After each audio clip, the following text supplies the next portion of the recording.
And boy, he's like the world's most eligible bachelor.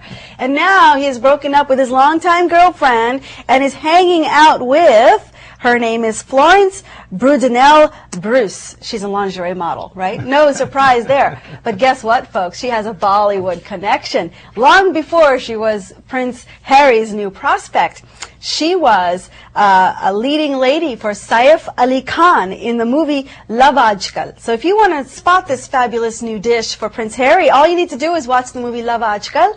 Look for the romantic interest for Saif Ali Khan. She's a gorgeous blonde. That's who it is.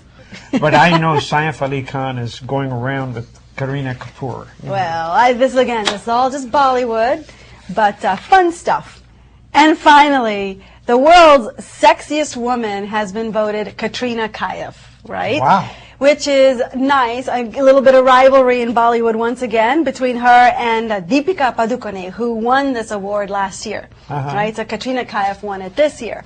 But here's the thing, both had their relative places in Bollywood. Katrina Kaif has that Western figure, and she looks great in those Western dresses. Deepika Padukone, though, on the other hand, has done something else for Bollywood, and this I think is great. She has a 26-inch midriff. It's been measured, right? And for this, she is world famous and certainly famous in Bollywood. But to show off that wonderful midriff, she has been wearing saris, right?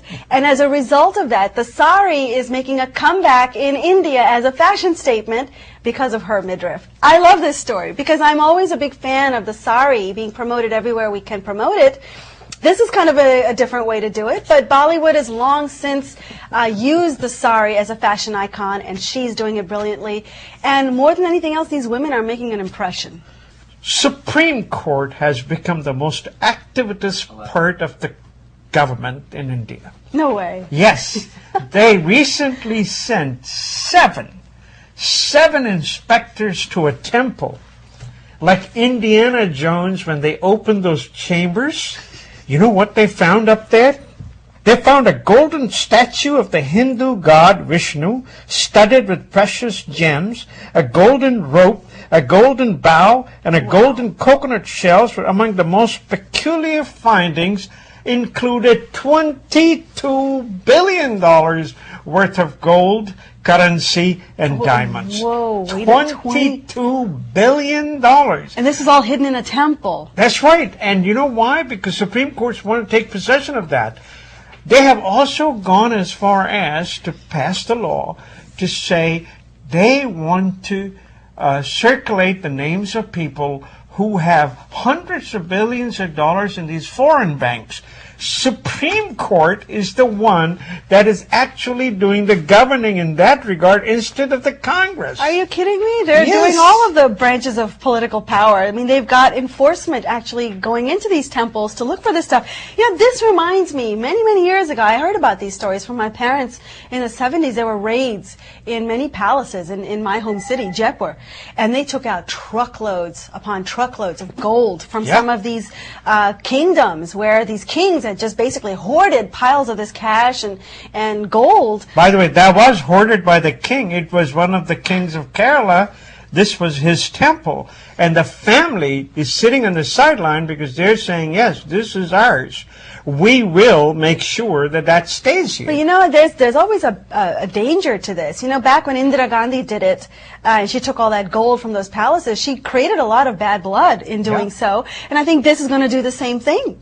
Locally. No, let's face it, what Indira Gandhi did at that time, in that lifespan, in that arena, that she did okay. Because all the money actually belonged to the people. Kings don't generate money. Right. They don't bring it by their birth. I mean, they acquire it through their subjects. And I see Supreme Court as, it's going to save India. They're the ones who are going to ultimately come up with this corruption scandal that they want to work on. You know what? There should be more stories like this. There should be more press given to stories like this so that people in India start to embrace this idea of living a quality life instead of one that's constantly hounded by corruption. Wall Street Journal is calling the story an Indiana Jones moment for the Supreme Court. I just pictured all of them going in with their Indiana Jones hats. And That's a pretty funny image. Well, a quick mention about the Darshan family here, folks. Many of you have seen Sonya Gavankar, who is one of our co-hosts here on Darshan. Well, her sister is no stranger to Hollywood. In fact, she has been on several TV series, and we wanted to give her a shout out. Her name is Janina Gavankar, who is of Indian and Dutch descent. She studied acting at the University of Illinois at Chicago, and she worked in the theaters, locally, like all young actresses aspiring. But she was actually cast in a couple of early movies, Barbershop and Barbershop 2. And now, these days, after having been on Stargate Atlantis, Grey's Anatomy, NCIS, these are pretty big roles. Yes. She's actually landed a very juicy role on the next season of True Blood, which is a big role for her, and of course she'll be playing a variable character, which I think, will show her range and her capabilities. So we're very excited to watch her on TV, and we want to wish her the best of luck.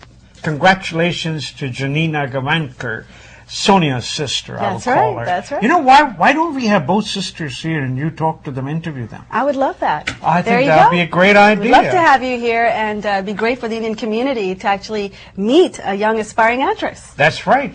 And from Asta and I, folks, that's about it. We wish you a very happy weekend. Namaste. Namaste.